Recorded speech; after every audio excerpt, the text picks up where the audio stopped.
Sharon food and travel. So ఈరోజు మా trip వచ్చేసి కాకినాడ. కాకినాడలోని బ్యూటిఫుల్ ప్లేసెస్ అన్నిటినీ నా కళ్ళతో మీకు చూపించడానికి నేను రెడీ. సో ఈ వీడియోని స్కిప్ చేయకుండా ఎండ్ వరకు చూడండి. ఇంకెందుకు ఆలస్యం, లెట్స్ గో.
ఫైనలీ వచ్చేసామండి కోరింగా వైల్డ్ లైఫ్ సాంచురీకి. ఇది లోపలికి వెళ్ళడానికి ఎంట్రన్స్. సో ఇక్కడ టికెట్ వచ్చేసి పెద్దవాళ్ళకి 20 రూపీస్, పిల్లలకైతే 10 రూపీస్. స్టిల్ కెమెరా తీసుకెళ్తే 50 రూపీస్ పే చేయాల్సి ఉంటుంది. ఇంకా ఇంకొక ఇంపార్టెంట్ నోట్ ఏంటంటే ఎవ్రీ ట్యూస్డే ఇక్కడ హాలిడే అండి. సో ఎవరైనా కోరింగా ప్లాన్ చేసుకుంటే గనక సో చూసుకుని ట్యూస్డే కాకుండా మిగతా రోజుల్లో ప్లాన్ చేసుకోండి. వచ్చేసామండి లోపలికి. ఇది ఎంట్రన్స్ లో ఉన్నాం మేము. సో ఇక్కడైతే కొన్ని రూల్స్ ఉన్నాయి. ఫుడ్ లోపలికి అలౌ చేయరు. మీరు తెచ్చుకుంటే పక్క అది తిరిగి పంపించేస్తారు లేదా పక్కన పెట్టించేస్తారు. నెక్స్ట్ ప్లాస్టిక్ వాటర్ బాటిల్స్ కూడా అలౌ చేయరు. మాకు 2 ఆప్షన్స్ ఇచ్చారు. అంటే అక్కడ పెట్టేసి తీసుకెళ్తే కనుక మనీ డిపాజిట్ చేయాలని చెప్పారు 100 రూపీస్, లేదంటే బాటిల్ అక్కడే పెట్టేయమని చెప్పారు. మేమైతే వాటర్ తాగేసి అక్కడ పెట్టేశాము. నెక్స్ట్ టికెట్ లోపలికి రాగానే వీళ్ళకి చూపించాలి. ఓకే, నెక్స్ట్ మిగతా వ్యూ చూద్దాం.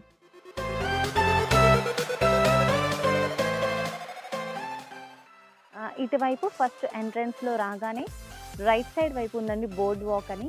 నెక్స్ట్ బోటింగ్ పాయింట్ కూడా ఉంది, కానీ ఇప్పుడు బోటింగ్ అయితే లేదని చెప్పారు ముందే. సో ఇటు సైడ్ వెళ్దాం. అసలు ఈ లోపలికి రాగానే ఎంత ప్రశాంతంగా ఉందంటే ఈ గ్రీనరీ కానీ ఈ చెట్లు కానీ ఎటు చూసినా చెట్లేనండి. అండ్ ఇది మన ఇండియాలోనే సెకండ్ లార్జెస్ట్ ఫారెస్ట్ అని చెప్తుంటారు. అండ్ ఎక్కడ లేని చాలా variety of species animals, birds కోరింగాలో ఉంటాయంట.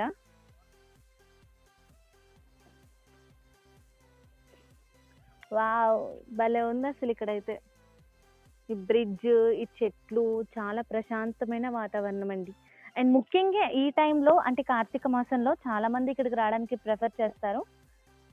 భోజనాలకైతే లోపల అలౌ చేయరు, కానీ మంచిగా ఫ్యామిలీతో గెట్ టుగెదర్కి జస్ట్ కూర్చొని జస్ట్ చిల్ అవ్వడానికి వెదర్లో, ఈ నేచర్లో చాలా బాగుంటుంది.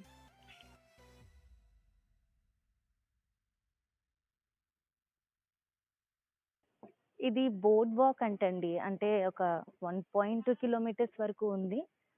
చాలా మంది ఉన్నారు ఈరోజు. అంటే ఒక 2 డేస్ నుంచి ఓపెన్ చేశారు.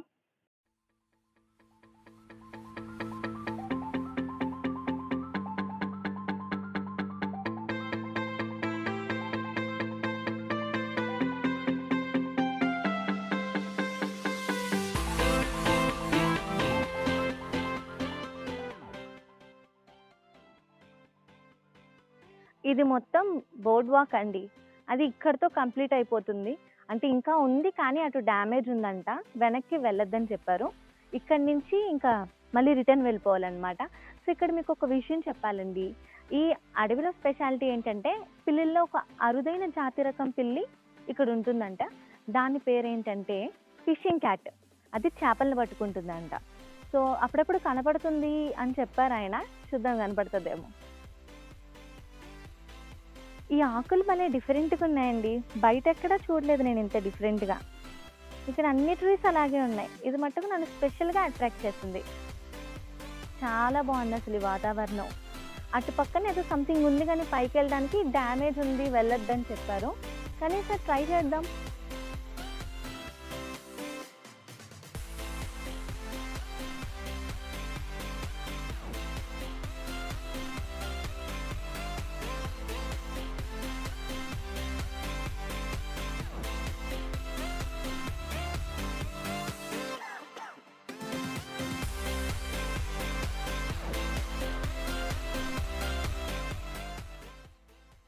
పైన ట్రీ హౌస్‌లా ఉంది కదండీ చూడ్డానికి.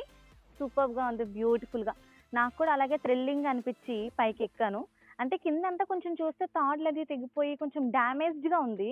వాళ్ళన్నారు అటు సైడ్ ఎళ్తే కొంచెం డ్యామేజ్ ఉంది అని. ఇది కొంచెం పర్వాలేదన్నారని వచ్చాను. పైకెక్కాను గానీ అసలు ఎక్కడన్నా థ్రిల్ అనిపిచ్చింది. కానీ తర్వాత గాలికి అవి చెక్కలు కదండీ! షేక్ అవ్వడం, సౌండ్ రావడం అయ్యేసరికి నాకు చాలా భయమేసింది పడిపోద్దేమో అని. ఈ డ్యామేజ్ లేకుండా ఉంటే ఇంకా బావుండేది. ఇప్పటి వరకు ఇటు వెళ్ళొచ్చామండి. ఒక స్ట్రెయిట్ వాక్‌వే. ఇప్పుడు ఇటు సైడ్ వెళ్తున్నాం. ఇది కూడా చూద్దాం రండి.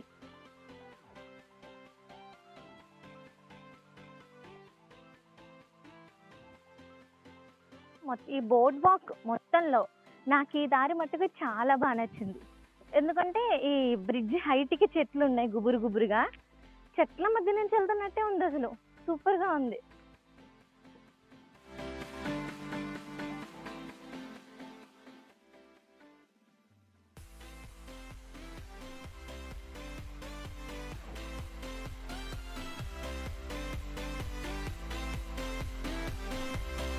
సూపర్ ఉంది కదండీ! వ్యూ చూడండి ఎంత బ్యూటిఫుల్‌గా ఉంది. ఇది బోటింగ్ పాయింట్ అన్నమాట. ప్రస్తుతం అయితే బ్యాడ్ లక్ బోటింగ్ లేదు. బోటింగ్ ఉంటే ఇంకా ఎక్కువ ఎంజాయ్ చేసేవాళ్ళం. ఇంకా కొన్ని వ్యూస్ చూపించేవాళ్ళం. కానీ ఇప్పుడు బోటింగ్ అయితే లేదు. కానీ మీకు ఈ రివర్ వ్యూ మొత్తం చూపిస్తాం. అసలు ఇంత అడవి మధ్యలో నుంచి రివర్ ఫ్లో అవ్వడం ఎంత అద్భుతంగా ఉందో తెలుసా చూడడానికి.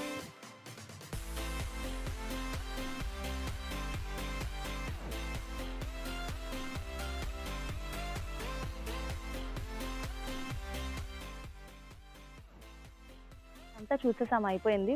బోటింగ్ లేదు కాబట్టి సో, ఇంకా స్ట్రెయిట్‌గా వచ్చేసాం.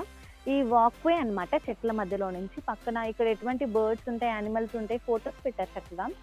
అంటే సమ్‌టైమ్స్ అవి వస్తాయంట. నెక్స్ట్ ఇది వాచ్ టవర్ అంటండి.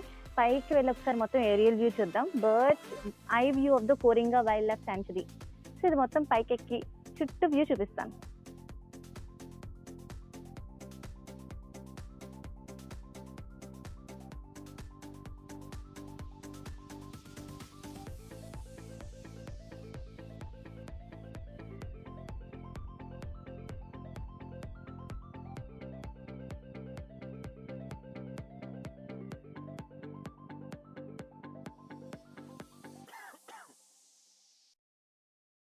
ఇందాక మీకు ఫిషింగ్ క్యాట్ గురించి చెప్పాను గదండీ! అంటే ఈ ఫారెస్ట్‌లో ఉన్న స్పెషాలిటీ అనమాట. ఈ అరుదైన జాతి పిల్ల ఒకటి తిరుగుద్ది. అది ఫిషెస్‌ని క్యాచ్ చేసి తింటూ ఉంటుందని చెప్పారు గదా!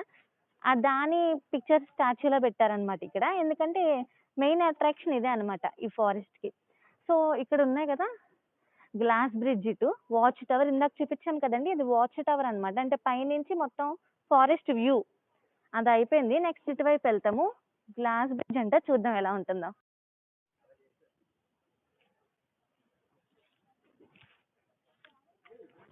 ఇదిగోండి గ్లాస్ బ్రిడ్జ్ అంట. హ్మ్. హ్మ్.